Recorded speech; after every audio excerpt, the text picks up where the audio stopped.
이렇게 표현해도 될까 모르겠습니다. 그가 돌아왔다.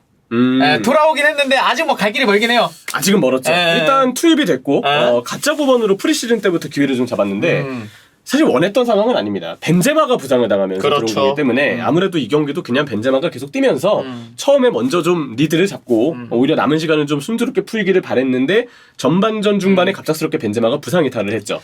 녹화 기준으로 아직까지 벤제마의 부상 정도에 대해서는 구체적인 정보는 안 나왔어요. 근데 뭐 내부적으로는 뭐 크게 우려하진 않고 있다라는 얘기들도 있지만 이건 아직까지는 부상 직후의 상황이기 때문에 정확한 정보는 아닌 것 같고 일단 벤제마 선수의 부상이 좀 크지 않길 바라면서 혹시 만약에 벤제마가 주말에 있을 이강인 선수와의 레알 마드리드의 마요르카의 경기 그리고 다음 주에 있을 챔피언스리그 일정들까지 소화가 당분간 좀 어렵다고 한다면 아자르 가짜 9번을 당분간은 봐야 될 수도 있습니다. 그러니까 오늘 만약에 뭐 레알 마드리드 입장에서 베스트 시나리오라면은 셀틱 원정이긴 했습니다만 벤제마가 나이가 있는 공격수라서 벤제마에게 확실한 휴식을 부여하고 그냥 아자르를 선발로 펄스9으로 아예 바로 써서 승리를 하고 아자르도 잘하는 게 이런 것들이 좀 베스트 시나리오고 주전급 선수들을 좀 아끼는 게 안첼로티 입장에서 반하는 시나리오일 텐데 그게 시나리오대로 되지 않고 챔피언스리그 조별리그 1차전에서 뭐 셀틱이 비교적 약한 팀이라고 하더라도 벤제마처럼 대단한 공격수를 빼고 시작하는 것도 좀 어렵긴 하죠. 그렇죠. 그리고 어쨌든 레알 마드리드가 지금 걱정을 좀 받는 거는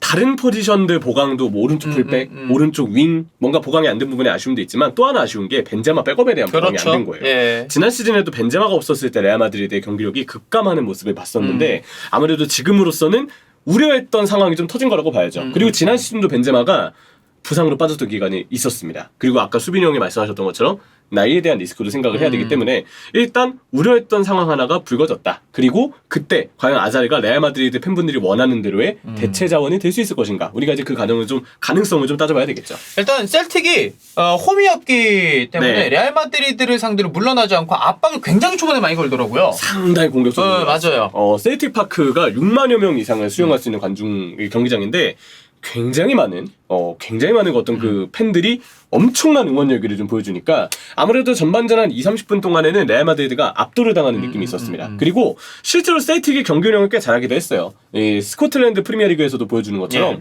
강한 압박으로 위에서의 압박으로 상대에 대한 어떤 빌드업을 방해하는 모습을 초반에 굉장히 많이 보여줬고요. 약간 셀틱이 초반에 작정하고 나온 느낌이었어요. 우리 이 시간에 어떻게든 선제골 넣고 마지막에 시간이 갈수록 지칠 수는 있지만 최대한 이때 빠르게 압박을 하고 상대를 방해해서 우리의 홈 기세가 살아있을 때 그때 뭔가 선취골을 뭐 넣든 딱 골을 넣고 원하는 대로 경기를 풀겠다는 컨셉이 느껴졌습니다. 사실 이렇게 홈팀이 작정하고 나오잖아요. 그러면 아무리 강팀이 왔다고 해도 일단 기본적으로 셀틱파크 원정이 어느 팀에게나 쉽지 않은 것이고 이렇게 작정하고 홈팀이 나올 경우에는 아무래도 일단 당해줄 수밖에 없어요. 근데 다행인 점은 레알 마드리드가 이 시간을 잘 버텨내는 모습을 좀 보여줬다는 게 되겠고 근데 보시면 칼럼 맥그리거가 골대를 한번 맞췄거든요. 그리고 아바다 선수가 2번 정도 기회가 왔는데 챔피언스 리그에서 뭔가 좀 골을 의식해서인지 약간 조급하게 처리하다가 놓친 기회들이 있었어요. 그래서 셀틱의 경우는 만약에 이때 골이 들어갔다면 정말 이 경기 어떻게 될지 몰랐다. 그 정도로 초반의 경기력이 매우 거셌다는 점을 알 수 있고요. 전반전 중반부터는 압박을 계속 펼칠 수는 없기 때문에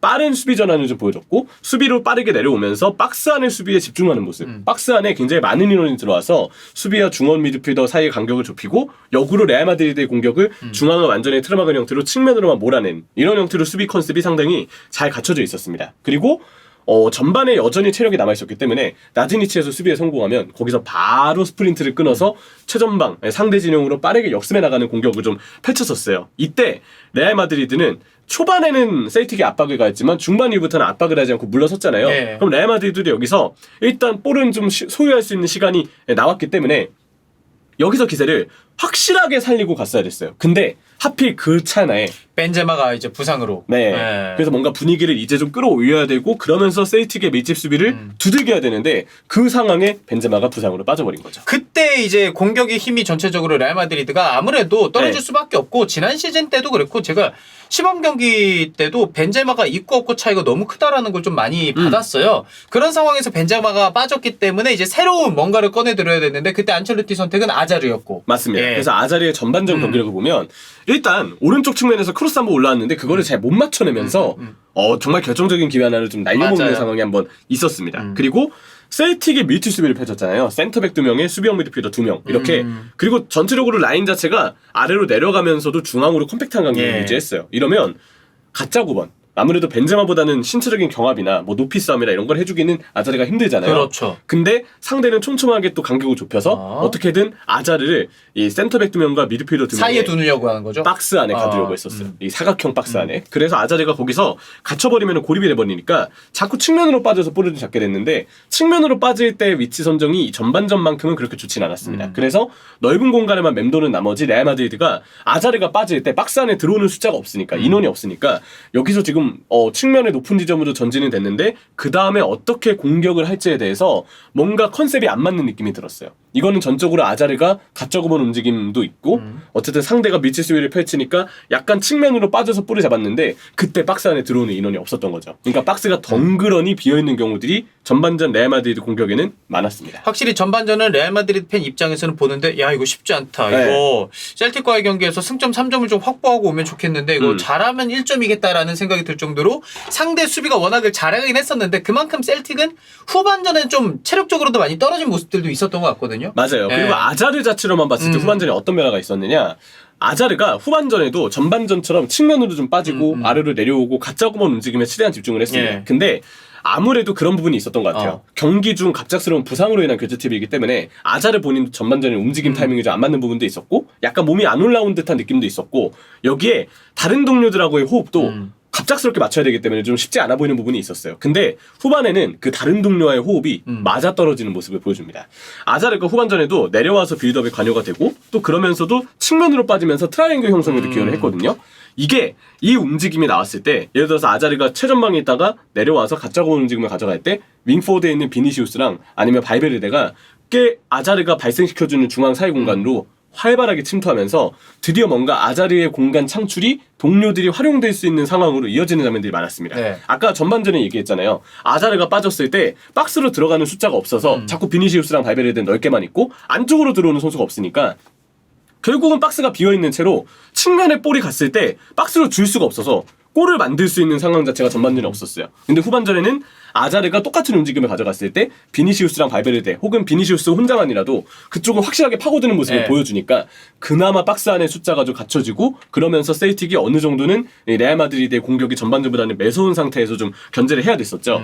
여기에 결정적으로 셀틱이 전반보다 체력 저하를 겪어서 후반에는 전반만큼의 압박을 하지 못했어요. 그리고 레알 마드리드가 연달아 골을 넣을 때는 보면 셀틱이 압박을 하다가 압박이 풀리고 그때 역습을 맞으면서 레알 마드리드가 순식간에 3골을 넣었죠. 깔끔하게 넣었죠. 네, 맞습니다. 카운터택. 그리고 여기에 대해서 이제 아자르 선수가 3골 모두에 관여하는 네, 활약을 하게 맞아요. 되는데 첫 번째 골 발베르데와 이 오른쪽 하프 스페이스에서 원투를 주고받은 다음에 발베르데가 측면에서 바로 비니시우스에게 패스를 줄 수 있게끔 기점을 되어주는 역할을 차지해줬고요. 두 번째 골 때는 모드리치에게 최종 패스를 줬는데 근데 솔직히 얘기해서 이 골 보잖아요. 모드리치 0.9골이 맞아요. 네, 이거는 뭐 도움을 기록했지만 도움이 매우 결정적인 역할을 했다기보다는 거기서 볼을 갖고 어떻게든 아웃프런트 킥으로 또 슈팅까지 만들어낸 모드리치의 개인 기술이 워낙 훌륭했었고요. 근데 스탯상으로는 아자르의 1도움으로 맞아요. 일단 처리가 됐습니다. 자, 세 번째 골은 본인이 이제 카르발의 지원을 받아서 직접 득점에 성공을 했는데 1골 1도움 그리고 아까 첫 번째 골에 기점 역할이 되어줬던 걸 보면 사실상 3골에 모두 관여한 그럼요. 이번 아자르 선수의 활약상이었다고 볼 수가 있겠죠. 자, 이렇게 활약 때문에 저희가 아자르 영상을 찍고 있는데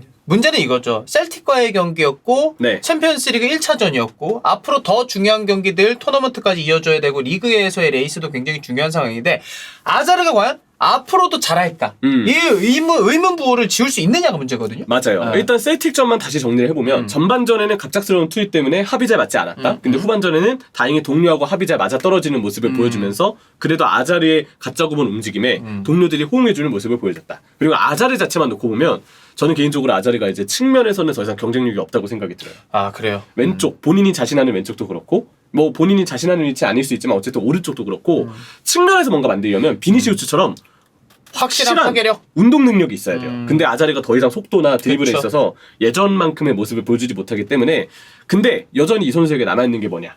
센스입니다. 그리고 움직임입니다. 이번에도 셀틱전에 보여준 움직임과 위치 선정을 보면 확실히 뭔가 본인이 어떻게 움직여야 되는지 여기서 어떻게 연기를 풀어줘야 되는지에 대한 감각만큼은 남아있어요. 그래서 뭔가 가짜 9번으로 보여줄 수 있는 여지가 측면에 섰을 때 보여줄 수 있는 여지보다는 조금 더 크다고 봐야 되는 게 있다고 봐야 되는 게 현재 아자르 선수의 레알 마드리드에서의 상황이 좀 아닌가 싶고요. 근데 이거는 확실합니다.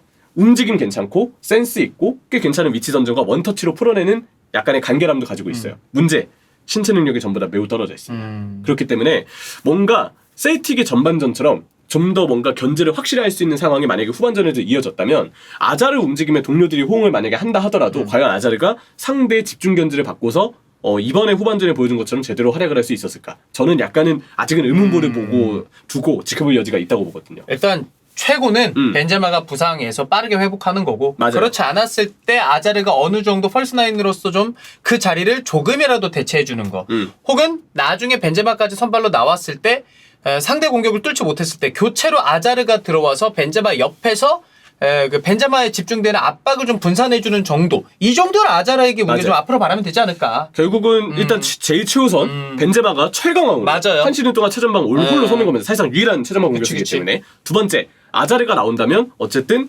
아자르는 측면보다는 가짜 9번으로 지금 나오는 게 그래도 쓰임새를 찾기에는 괜찮아 보이니 벤제마를 빼고 넣을 수는 없잖아. 맞아요. 그래서 위치 선정이나 움직임적인 부분에서 이 선수 특유의 센스를 기대해 볼 수 있는 여지는 있다. 세 번째, 세이틱전에 분명 세 골 모두 관여하는 활약을 남겼지만 세이틱이 후반전에 꽤 지쳐있다는 걸 생각했을 때 그리고 어쨌든 세이틱의 객관적인 전력을 생각했을 때 이번 경기 활약만으로 평가 보류. 아자르의 가짜 9번을 무조건 성공이라고 볼 수는 없다. 근데 본인이 자신감을 가질 만한 챔피언스 리그에서 첫 경기에서의 활약이 나온 것은 맞다.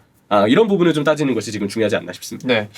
뭐 계속해서 저희가 말씀드립니다만은 벤제마 이외의 공격수 마리아노 디아스, 안 되죠. 요비치, 네. 요비치 이제 나가기도 했고 네. 그런 아쉬움들이 있기 때문에 아자르가 얼마나 좀 힘이 될지 중요할 것 같고 벤제마가 이번 시즌은 또 이제 월드컵도 있는 시즌이기 때문에 더더욱 뭐 아자르도 월드컵은 가겠지만 그런 아자르가 본인 해줘야 될 역할을 지난 시즌보다는 확실히 더 해줘야 된다. 이 정도로 정리하죠.